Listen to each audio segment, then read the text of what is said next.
Occupational English Test. This test has 3 parts. In each part, you'll hear a number of different extracts.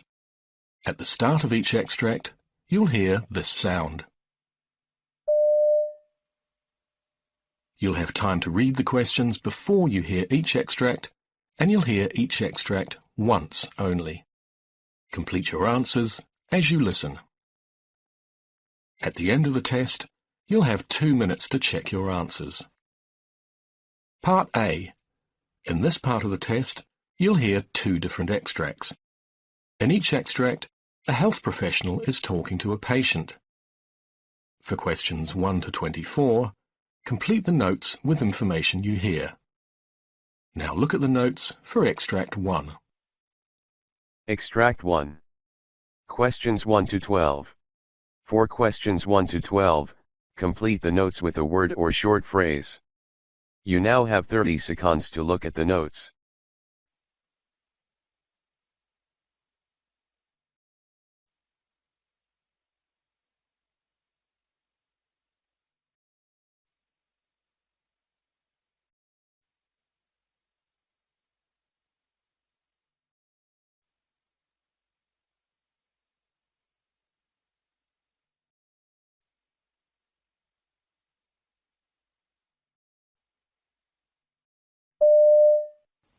All right, my name is Erica and I'm one of the physiotherapists here. Hi, Erica.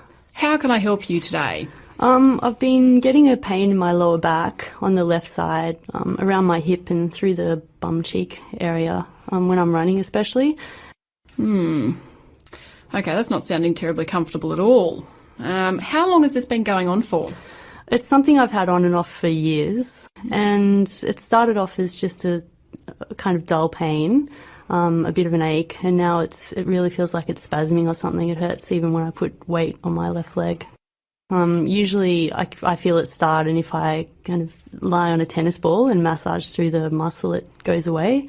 But lately it's just been getting worse, and I can feel it sort of tight through my whole hip area. And I can feel it kind of even when I'm sitting and sleeping, or at night when I'm trying to sleep. If I roll, I can feel it kind of, it's hard to explain. It's like a shooting pain that travels down my leg. Okay, so you described the pain initially as a dull pain, and also an aching sort of a sensation. Yep. Is the shooting pain different to that? Yep. Okay, so the shooting pain, where does that go? It starts in the same place, and it goes like down the back of my leg, kind of through the back of my knee, and sometimes down to my ankle area. Okay, no worries at all. And that would be the shooting pain only? That's not an aching sensation? No, it's just like, it feels like a twinge travelling down. All right, so just coming back to our body chart for a second. So we've talked about 2 distinct pains, I think. There's that dull aching pain sort of around the bum and the lower back and the hip area there. Then there's that shooting pain or twinging pain that you get that goes right down the back of the left leg down to the calf. Yep. With the twinging pain, do you have to have the dull pain in your bum before you get the twinging pain? Yep. You have to have that pain first. Okay. Can you ever get the twinging pain by itself? No. No. Okay. Can you get the dull pain by itself? Yeah. Yes. Okay. So you have to have one to get 2. Yeah, I don't always get the twinging pain. That's usually when it's feeling worse. It gets really tight. Okay, no worries at all. Now, just to confirm and clear some other areas, there's no current problems with your left knee? Nope. Beautiful. And currently the front of the left hip is fine? Yeah, it feels quite tight through there, but it's not painful. So tightness? Yep. No worries at all. Any pains in the right hip? Nope. No. The right knee? No, the right side's fine. Completely fine. Yeah. Good. No pains at all down there? No. Any pins and needles or numbness anywhere? Nope. No. Good.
Extract 2, questions 13 to 24. You will hear a local GP talking to a patient. For questions 13 to 24, complete the notes with a word or short phrase. You now have 30 seconds to look at the notes.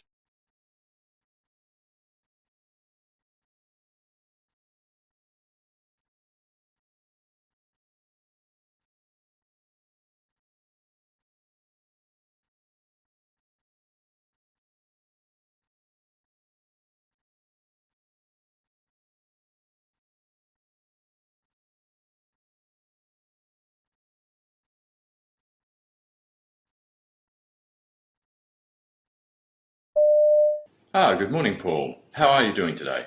Oh, hello, Doctor. Well, I see that you've just had heart surgery for a repair of an aortic aneurysm and now have a mechanical heart valve in place. Yes, my surgeon advised me that I set up contact with a local GP for follow-up care, so here I am. Yes, your thoracic surgeon, Dr. Goodhands, has forwarded me your case history, but it appears you've made a very good recovery. Well, I hope so. Now, before we talk more about managing your recovery, I'd like to get a few personal details from you if you don't mind. Okay. So, how old are you? 32. And where are you from? I'm from China. Okay, and are you married? No, I'm single. And where are you living now? House or apartment? I'm sharing a house with some other students. Okay, and what are you studying? I'm doing a PhD in IT. So you're quite busy here in Australia. Yeah, that's right. And how is your study going? Okay, I'm enjoying it, but it's pretty intense. So a bit of a stress involved with your study? Yes. I see. Now a bit of information about your medical history. Okay. Do you suffer from any allergies? No. Any past surgical history? I had my tonsils removed as a boy. And apart from that? No. How about your blood pressure? It's been high since 2009. Is there any family history of illness? Well, my father died of a stroke when he was 45. I see. Do you drink? Not much. Sometimes on the weekends. What about smoking? Not now, but I used to smoke about 10 to 15 cigarettes a day. And what's your current weight? 95 kgs. And your height? I think I'm about 178 centimetres. When was your operation exactly? 2 weeks ago, the 2nd of September actually. Okay, let me check your blood pressure. Good news. It's 110 over 70. Oh, good. Pretty soon we'll be able to start weaning you off some of the blood pressure lowering medication. Well, that'll be good. And how is your diet at the moment? Are you being careful with what you eat? Yes, I've managed to reduce salt in my diet and I'm trying to lose some weight. Good. And are you doing any exercise? No, I'm afraid to do anything too much at the moment. Okay, I understand. But you could now start with some gentle walking or other forms of mild exercise. Just be sure you don't lift heavy weights. Right. And there is a very good cardiac exercise program that I'd advise you to join. It's run by the Cardiac Rehabilitation Unit at the Spirit Hospital, so I'd recommend you contact them.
That is the end of Part A. Now look at Part B.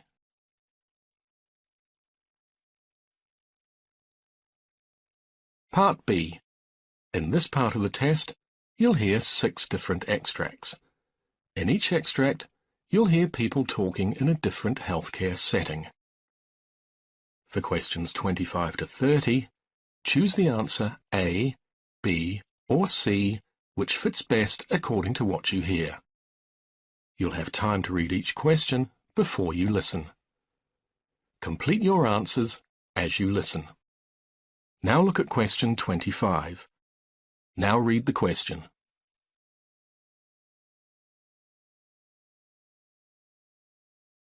Question 25. You hear part of a talk on a medical condition. Now read the question.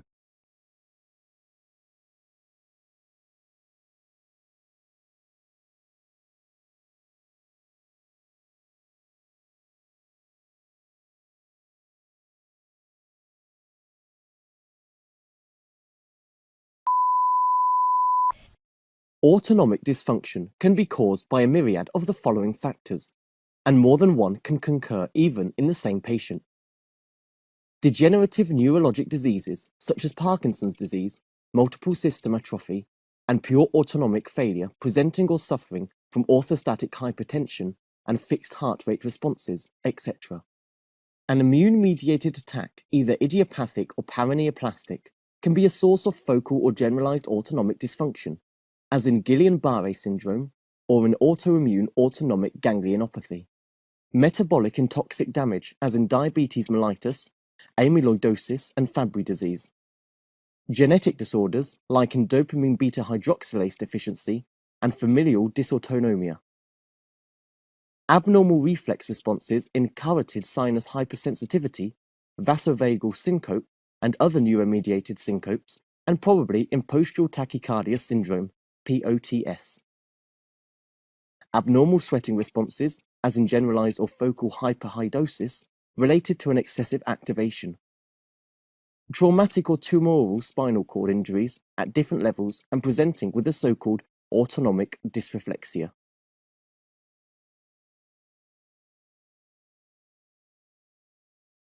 Question 26. You hear a plastic surgeon talking about aging. Now read the question.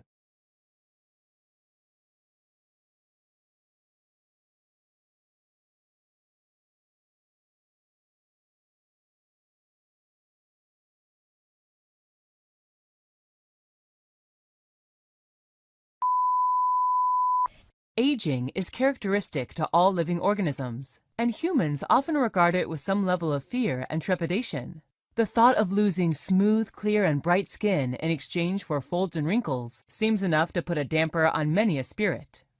The good news is, a number of anti-aging procedures can be effective in ridding your skin of dullness and excess pigmentation as you grow older. When the process is completed by a certified surgeon, skin procedures such as lasers, chemical peels, facelifts, microdermabrasion, and several others can be used to improve the quality of your skin and combat the effects of aging.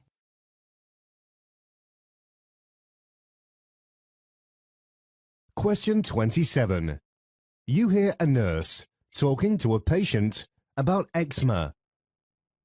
Now read the question.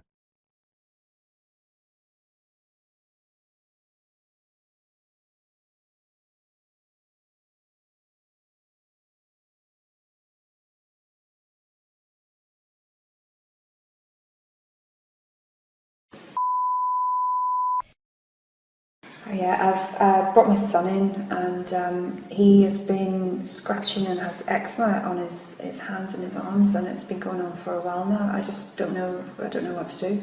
Oh, so I mean, have you been before previously? Have you got any information on the eczema or? Not really, no. I thought it would go away. I thought it would be something that's just a childhood thing, or just a temporary thing, and it would grow out of it. But well, I mean, some people certainly it can seem like they grow out of it because it might be something they've suffered with as a child, and then could be a multitude of reasons why they don't have it as an adult. they could just grow out of it. It could be that you're using specific products, washing powder. It could be something that is aggravating the eczema. Okay. Then as people grow up, they tend to change their routine, and it doesn't affect it anymore. You know, certain soaps could be irritating that. What about people have told me food allergies can be a thing? I mean, I probably think that might make sense because he's just started eating solid foods and things like that. So I mean, certainly people can have allergies towards a certain food. With regards to causing or aggravating eczema, yes. Something that you could look into further. But I personally don't think there's going to be anything that's going to be massively contributing to that. Okay.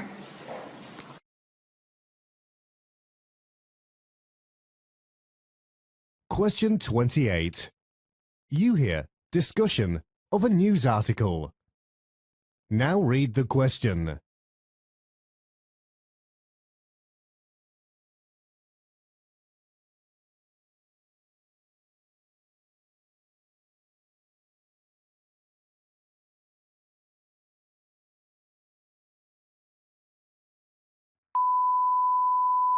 Well, this can't be right.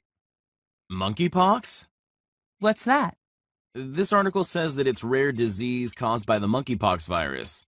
It usually originates in Central and West African countries, but there's been 2 cases in the UK so far.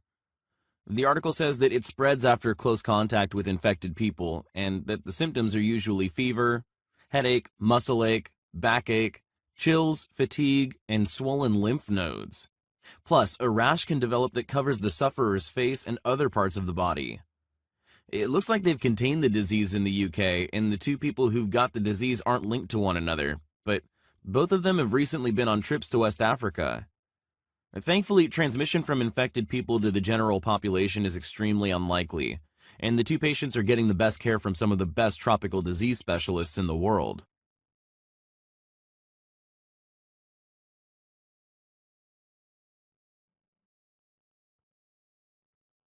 Question 29. You hear discussions of a news report. Now read the question.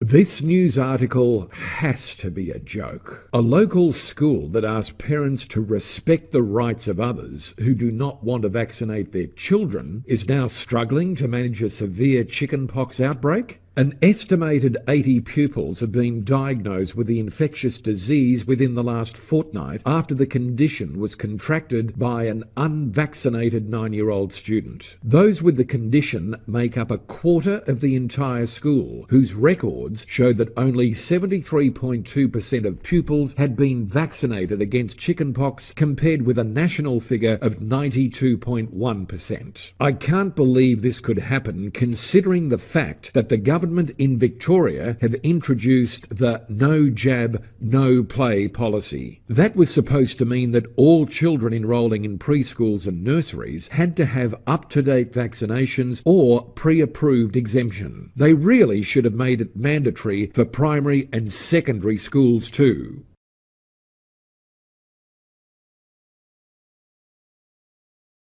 Question 30.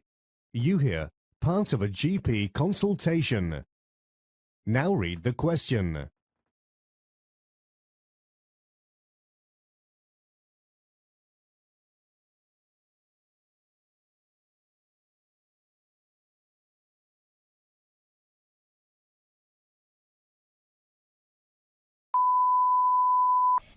Hello, my name is Stephen Williamson, one of the doctors here, and you must be Mike. What brings you here to see me today, young man? I fell off my bike, sir. Oh, ouch. Is that how you've ended up with that nasty gash there? Yes, I think I was going too fast. I was trying to make my bike go up on one wheel and I lost control. My mom says I'll have a scar for the rest of my life. Well, not necessarily the rest of your life, but you will be able to see something there until it fades. I'm going to stitch that up for you to stop the bleeding and so you don't get an infection, okay? Will it hurt? No, First, I'll clean and numb the area, and I'll give you a local anaesthetic. You may feel a little tug during the procedure, but it's more irritating than painful. I'll also book you in an appointment to come back in 7 to 14 days to have them removed. It would have healed by then. Thank you. That's okay. In the meantime, I need you to keep the wound bandaged and dry at least for the first day, and you'll need to wash around the wound with clean water at least twice a day. I'll prescribe you with some jelly rub to put on it too.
That is the end of Part B. Now look at Part C.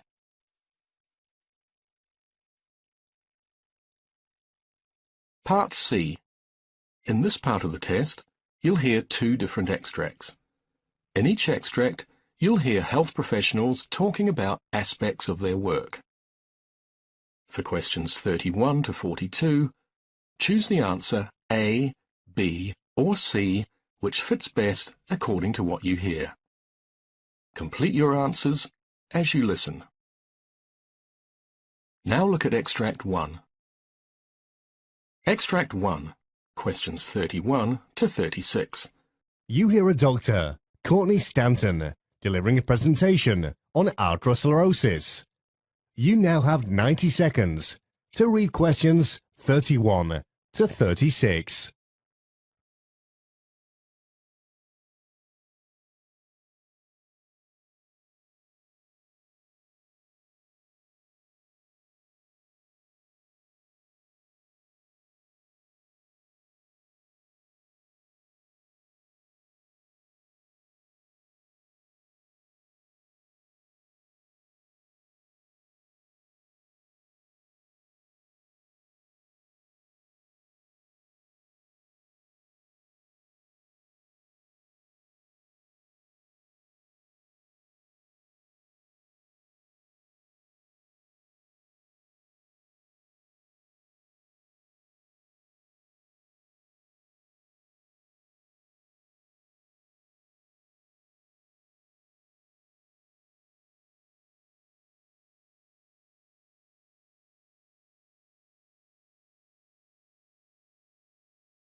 Hello everyone, my name is Dr. Courtney Stanton, and today we're going to discuss atherosclerosis.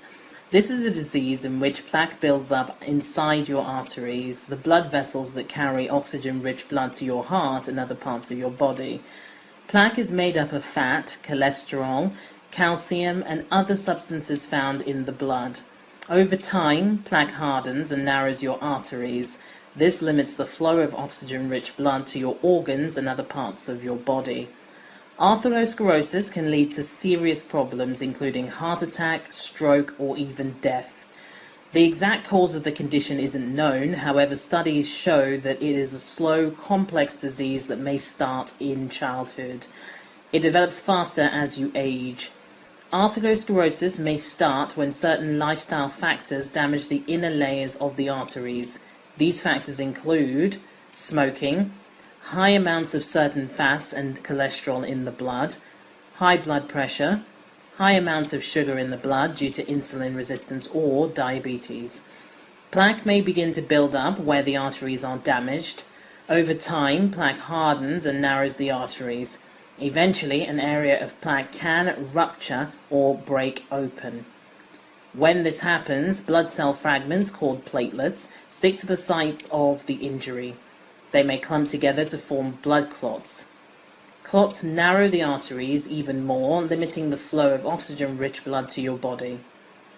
Depending on which arteries are affected, blood clots can worsen angina, chest pain, or worse, cause a heart attack or stroke. Researchers continue to look for the causes of atherosclerosis, and they hope to find the answers to such questions as why and how the arteries become damaged, how plaque develops and changes over time, why plaque ruptures and leads to blood clots. They are particularly aware that there are certain risk factors. In fact, many factors place you at risk of atherosclerosis. Some of these risks can be prevented, whilst others cannot. The first risk factor is family history. If atherosclerosis runs in a person's family, then they may be at risk of hardening of the arteries. This condition, as well as other heart-related problems, may be inherited. Lack of exercise. Regular exercise is good for the heart. It keeps the muscles strong and encourages oxygen and blood flow throughout the body. Living a sedentary lifestyle increases your risk of a host of medical conditions, including heart disease. A third risk factor is high blood pressure, which can damage blood vessels by making them weak in some areas. Cholesterol and other substances in the blood may reduce the flexibility of arteries over time. A fourth risk factor is smoking. Smoking tobacco products can damage blood vessels and other areas of the heart. The final risk factor that I'll highlight today is diabetes. People with diabetes tend to have a much higher incidence of coronary artery disease. Most symptoms of atherosclerosis aren't noticeable until a blockage occurs. Common symptoms include chest pain or angina, pain in the leg, arm, and anywhere else that has a blocked artery, shortness of breath, fatigue, confusion, which occurs if the blockage affects the circulation to the brain, and muscle weakness in the legs from lack of circulation. Once a blockage occurs, it's generally there to stay. With medication and lifestyle changes, though, plaque may slow or stop growing. They may even shrink slightly with aggressive treatment.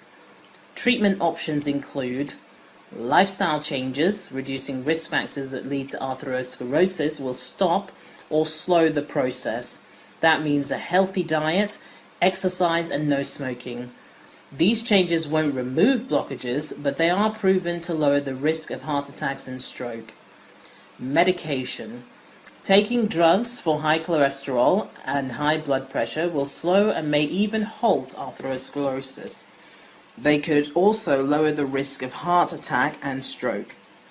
Doctors can use invasive techniques to open up blockages from atherosclerosis or go around them. Stenting.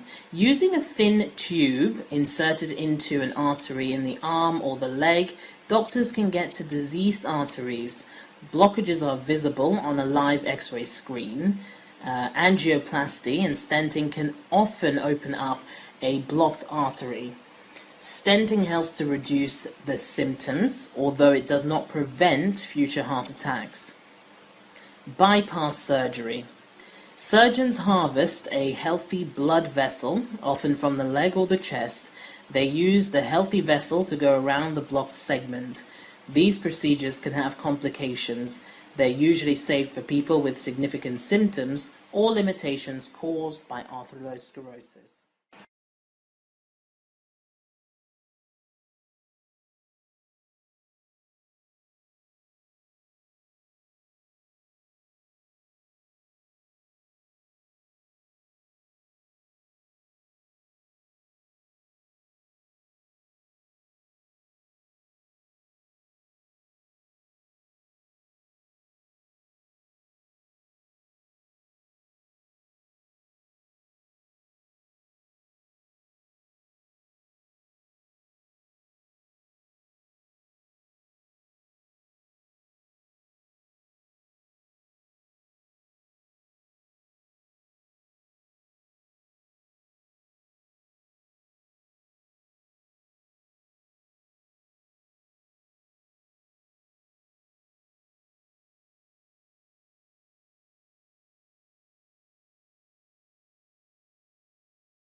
Extract 2, questions 37 to 42.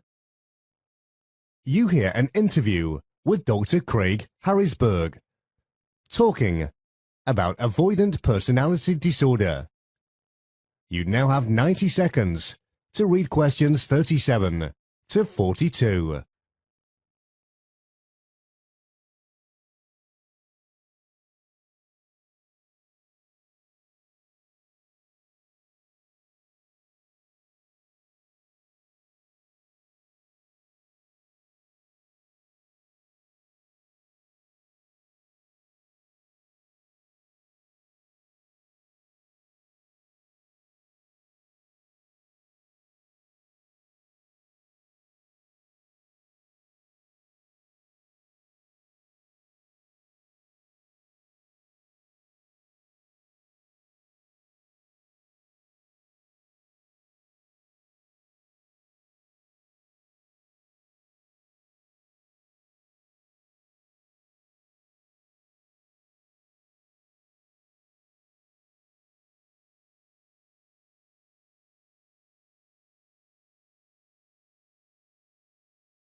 My name is Dr. Craig Harrisberg, and I'm a mental health professional specializing in psychiatric well-being.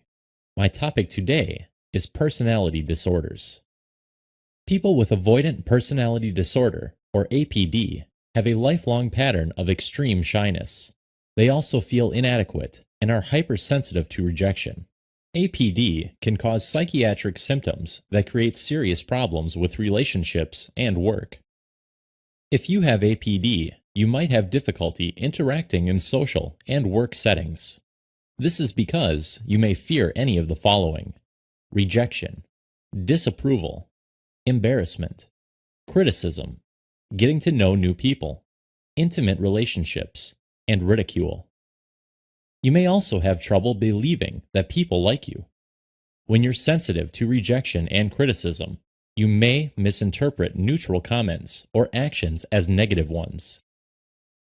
Researchers today don't know what causes avoidant personality disorder, though there are many theories, however, about possible causes. Most professionals subscribe to a biopsychosocial model of causation. That is, The causes are likely due to biological and genetic factors, social factors, such as how a person interacts in their early development with their family and friends and other children, and psychological factors, the individual's personality and temperament, shaped by their environment and learned coping skills to deal with stress. This suggests that no single factor is responsible. Rather, it is the complex and likely intertwined nature of all three factors that are important.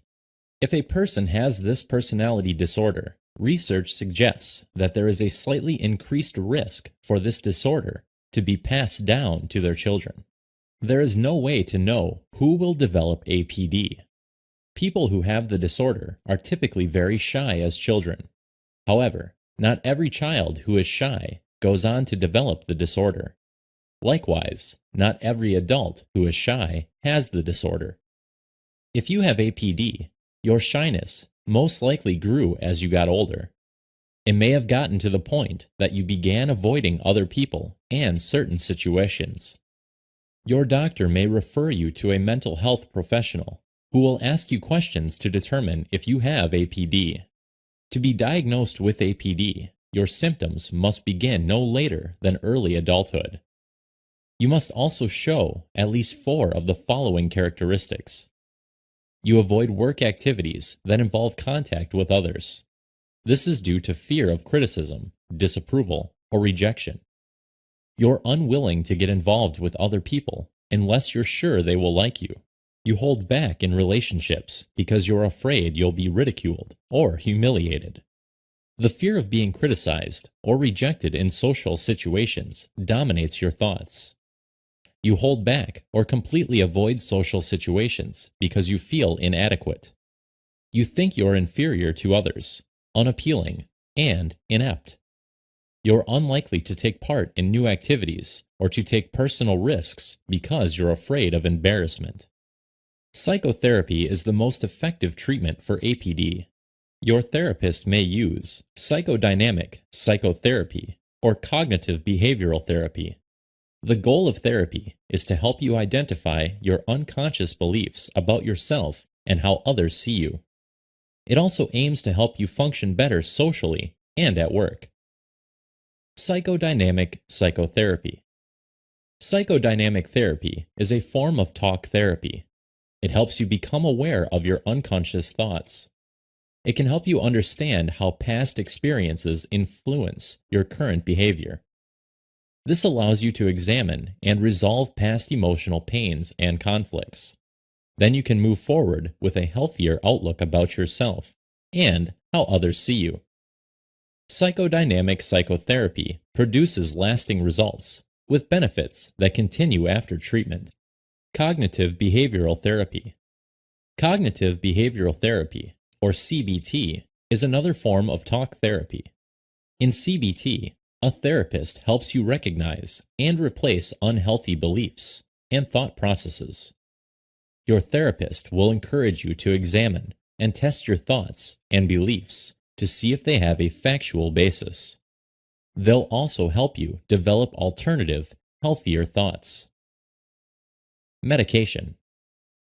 The FDA hasn't approved any medications to treat personality disorders. However, your doctor may prescribe antidepressant medications if you have co-occurring depression or anxiety. People who don't receive treatment for APD may isolate themselves. As a result, they may develop an additional psychiatric disorder, such as depression, agoraphobia, substance abuse problems. Treatment doesn't change your personality. You'll most likely always be shy and have some difficulty with social and work interactions. But treatment can improve your symptoms and help you develop the ability to relate to others.